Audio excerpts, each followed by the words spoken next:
MBN 박재인 전무입니다.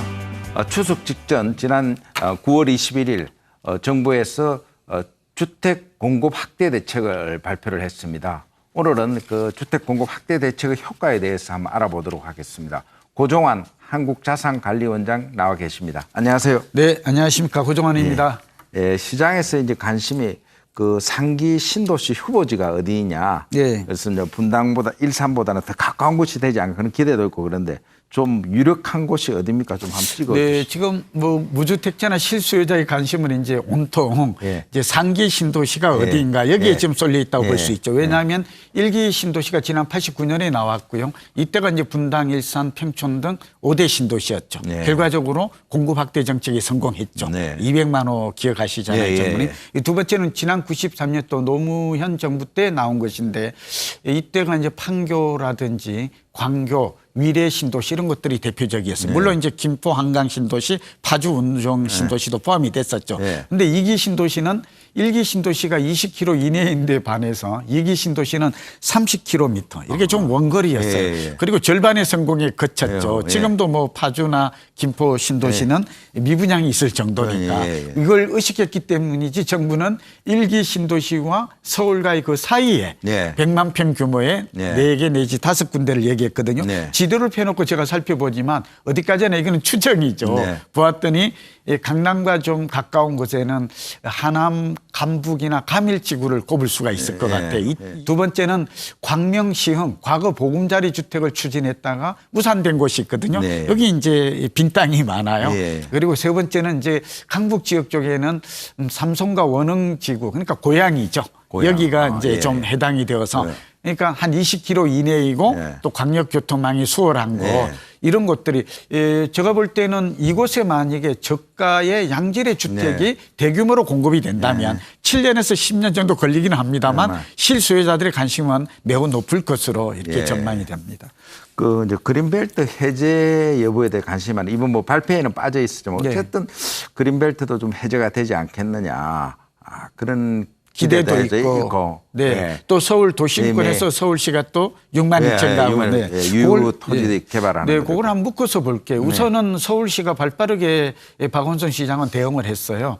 이제 우선 성동구치소라든지 이제 개포동 재건마을 같은 곳들에 통해서 또 유휴비주, 용산의 철도청, 정비청 부지죠. 그래서 이런 것들을 통해서 6만 2천 가구를 공급하겠다.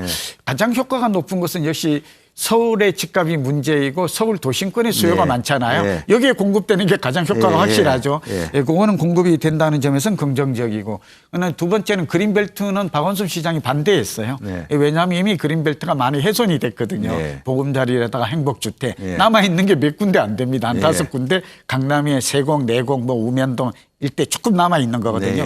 환경론자들의 반대도 있고 여러 가지 박원순 시장의 뭐 어떤 판단도 작용을 해서 이 부분은 숙제로 남아 있습니다. 제가 볼 때는 무조건 반대할 수는 없고 정부가 집권 해제하겠다까지 시사를 했으니까 어쨌든 타협점은 정부 여당이니까 나올 것 같아요. 그렇게 되면 도심에 서울 도심에 공급되고 그린벨트 해제되고 신도시 상기 신도시까지 나온다면 공급 효과는 삼박자법보다 확실하다고 볼 수가 있겠죠. 무주택자의 내 집 마련 기회는 그만큼 넓어지고 있다고 볼 수 있겠습니다. 어쨌든 뭐 신도시가 연내에 확정이 되지 않겠습니까? 뭐 후보지가. 그럼 그 시그널이 어떤 집값 안정이나 그런데 효과가 도움이.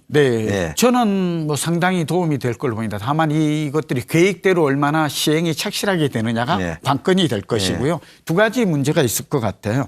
우선 상기 신도시 같은 경우에는 정부는 이를 의식해서 이제 서울 근교해야 됩니다. 그래야 서울에 집중되는 수요를 분산시킬 수 있겠죠. 두 번째는 우리가 김포 한강 신도시로 보면 아직도 그 도시철도가 아직도 지금 되어 있지를 않거든요. 개통이 안 됐어요. 이렇게 광역교통망, 교통망이 확충되지 않으면 성공 확률은 낮아질 것이다. 그리고 세 번째 문제점은 7년에서 12년 정도 신도시는 개발 기간이 아주 장기간 소요됩니다.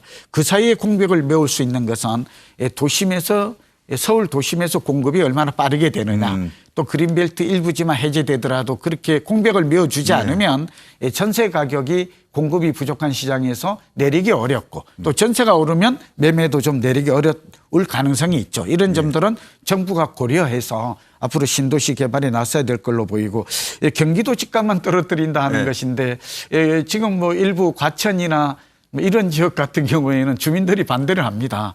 소형이나 임대주택이 많이 들어오게 되면 결국은 집값에는 오히려 장애가 된다는 게 주민들의 생각인데 그러나 저는 좀 다르게 봅니다. 이렇게 주변에 개발이 되고 강력교통망이 들어간다면 그 주변의 집값도 중장기적으로는 상승할 가능성이 높다고 전망이 됩니다.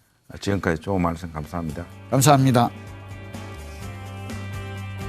신도시 상기 후보지에 대해서 알아봤습니다. 박재현의 경제노트였습니다.